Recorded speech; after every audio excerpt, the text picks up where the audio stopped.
Yeah, well, magnificent. I think the one thing I recognize that when I done that transfer to from Villa to United, not only I was joined in an elite group of players with a fantastic manager, with a particular style of play.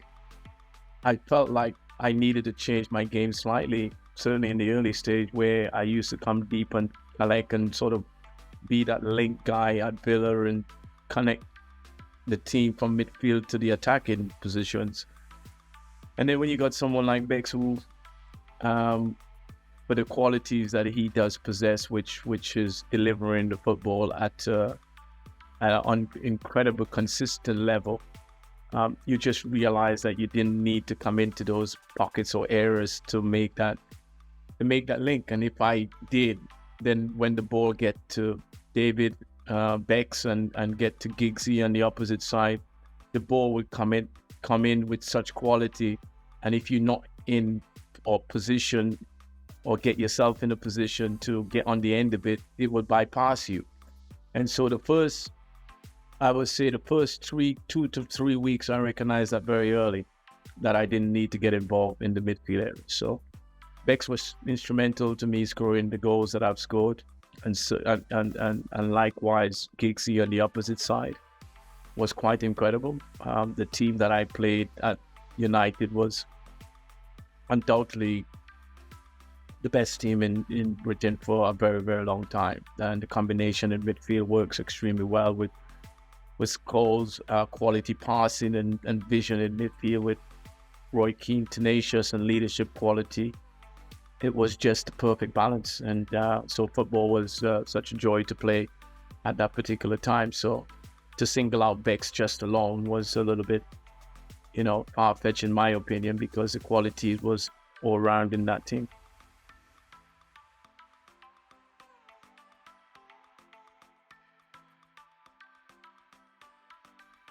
But it's like anything else, isn't it? I mean, when you think about being in a relationship when it's all going well and you cross the T's and you dot all the I's and everything is fine and everyone is happy and you're winning football matches, and you just think of it in a relationship form.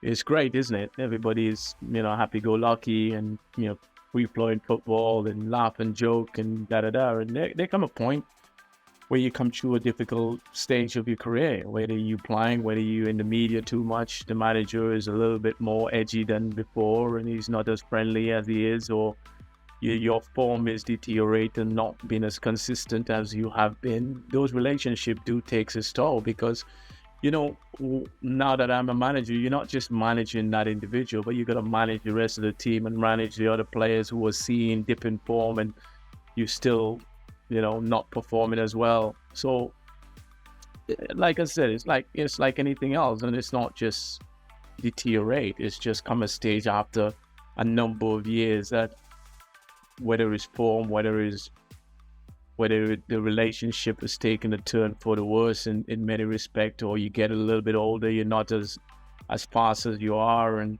there is so many factors there for a relationship going a little bit sideways. And it's no different in football. You've seen it. We've seen it, even the best of the best.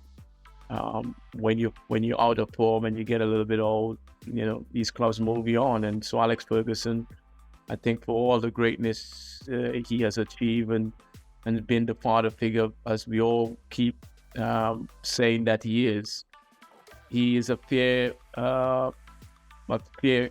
manager.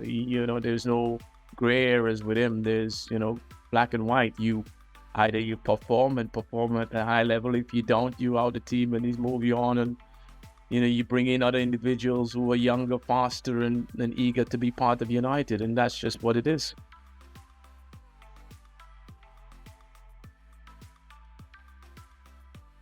No, I don't think it probably can be. Some people might view it that way. He had his own way and his own style, and he was within the rights of saying what he did. We knew that if there was guidelines and protocols to follow within the system of Manchester United, and if you fall out of those protocols and don't follow the guidelines, you've been punished. I've been punished for not following the guidelines at times. And I think that is a fair assessment of how it should be, because at the end of the day, like I said, you're not just managing, an individual. You're managing an organization. You're managing 28 players, which are challenging for 11 spots. So, the 11 that is playing, the other 19, whatever, or the other 18, it's you got to manage those players as well, and they're looking and seeing, they're trying to get into the team, and you got to manage that. And I think, the way how the game is gone, his method, would it work? I think it would, but he would have had to tread a little bit more light in terms of some of the things he may have said. But because simply there is just so much scrutiny that is there. Not that it wasn't there before, but there is so much scrutiny and guidelines from a manager's standpoint as well now, that you have to make sure that you stay within those guidelines yourself. So, every manager has a way, and he's been successful doing it that way. And it's very hard to point your finger at someone when they're that successful.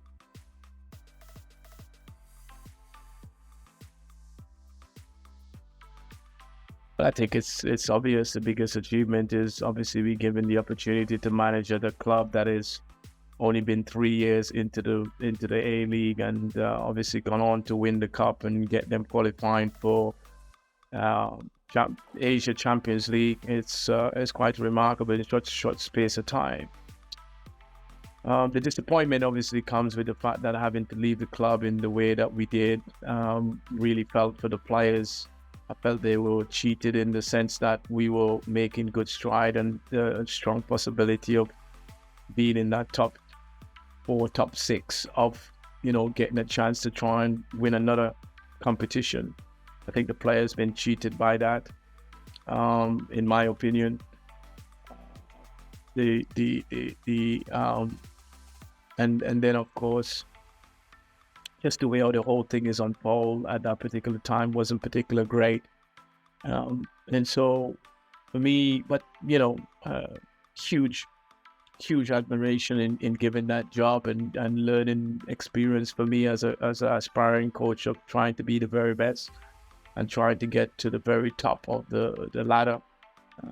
The experience that I gained in that particularly 7 months, it's quite remarkable. Love every minute of being in and around the players, what we done and what we created at that football club, to have won the first ever trophy for that club. As I said, I'm very proud of my achievement there, and I had over 50% of win percentage in the period of time I've been there.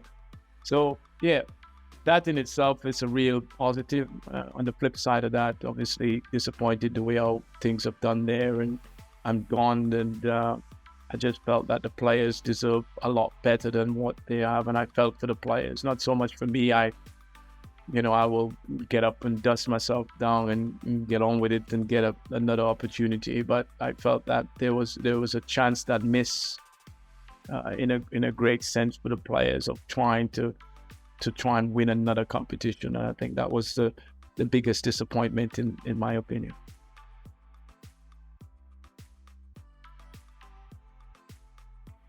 Well, it's going to be the first, isn't it? And always was the first, isn't it? So when you win that was incredible. Villa was all Villa. I was a real Villa boy. That's the only club I played for. I played there for 9 seasons, possibly going on 10. That's all I knew. That's all my commitment. The other stuff outside of that later on. But at that time, Villa, I missed out on the 1994 Cup final. For some reason, Ron Atkinson told me that I wasn't going to beat Sub, and I was devastated. I was absolutely devastated, because I've been subs and I've been part of the team for so long. But one thing he did assure me is, if I do come back, make sure I came back and play. And so his words never left my thoughts. And of course, to score at Wembley, which you coming from the Caribbean and seeing it on TV, and the road to Wembley, that was back in the days, and to actually go and fulfill and tick another box that you just never thought you would. Playing at Wembley, scoring at Wembley, Aston Villa. Man, that was really incredible. I mean, that day I actually shed a tear because it meant so much. It was really, after 9 years at that football club, to get to that level on such a platform, in such an arena, it was incredible. And I don't care whatever people may say or think, they will never take that away. Never, ever. And of course, you left that club and then you moved to the likes of United, which is the reason behind I moved, because I wanted to win, the big trophies. And of course I've done that. So I've kind of, the decisions has been going really well in terms of my decision making. And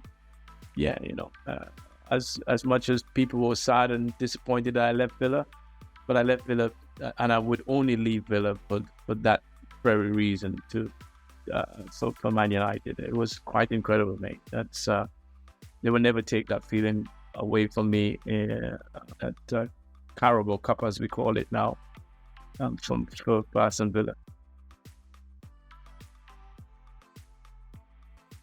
That's great. I saw him as a potential manager, just because of his great leadership and the respect that he gains within the dressing room, which is what you require to be a manager.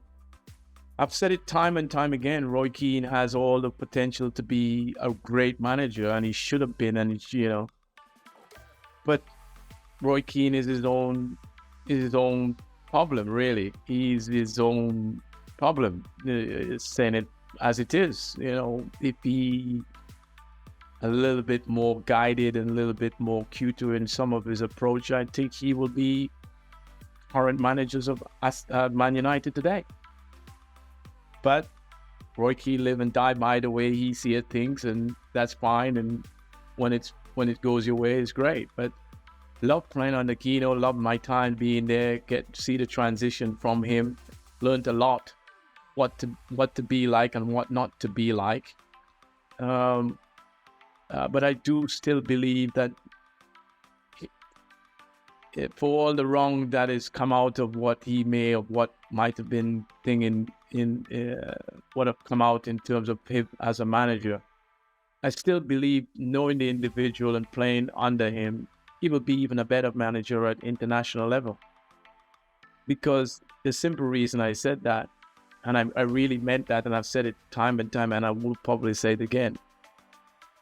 When you're a manager, you got to interact with people on a regular basis. Keane is not the most interactive person. And so international football is more guarded for him. Club management, you got to deal with people every day, every single day, all types, from juniors to parents to players to, owners to chairman to CEO to, you name it, the list goes on. He's not that type. So an international level, it's perfect for him. Absolutely perfect. Where you get the players for a certain time. He comes in, he gets respect. You get all of that, which I've said. He's got all that persona. He knows the game well. You get the best out of the players. They will leave and go back to their clubs. He will then go off and do his own thing and be left alone again. And then he will come back again when. So it's a perfect setting for him to be probably still, maybe with a glimpse, still have an outside chance to be an international manager. It's perfect for him. Perfect. But club manager? No, I don't see Keane. I think too many skeletons in there with him now in terms of the club management department, but I still hopeful for him that he might get a chance somewhere along the line. I have no beef with Keane. Keane is good for me.